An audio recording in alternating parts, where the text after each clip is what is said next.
সুজুকির Swiss এই যে স্কুটিটা, এই গাড়িটা ইঞ্জিনটা নামালাম, ইঞ্জিনটা সিজ হয়ে গেছিলো, সিজ হয়ে গেছিলো। এই গাড়ির ক্যামগুলা নষ্ট হয়েছে, খেয়ে গেছে, বসে গেছে। ক্যামগুলা চেঞ্জ করতে হবে, লকারগুলা চেঞ্জ করতে হবে, ভাগগুলা চেঞ্জ করে দেবো, সব খুলেছি। টাইমিং চেঞ্জ করতে হবে। টাইমিং চেঞ্জ করার জন্য এটা গোটাটা খুলতে হবে আমাদেরকে। তো ম্যাগনেটটা খুলতেও বিশাল কষ্ট হলে এই পুনরাও খুললো না, তো সে যাই খুলেছি। তো এখন মপি পন্ডাও খুলতে হবে।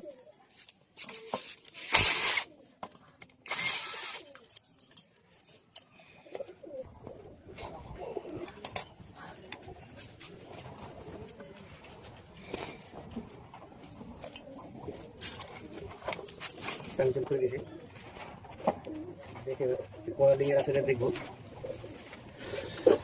লিঙ্কটা করলাম আপনার 92 লিঙ্ক হলো। এবারে কার সঙ্গে মিলবে সেটা দেখবো, মার্কেটে যাবো, যেয়ে দেখবো কি হচ্ছে। মার্কেটে যাই যে দেখি আগে কি পরিস্থিতি দাঁড়াচ্ছে।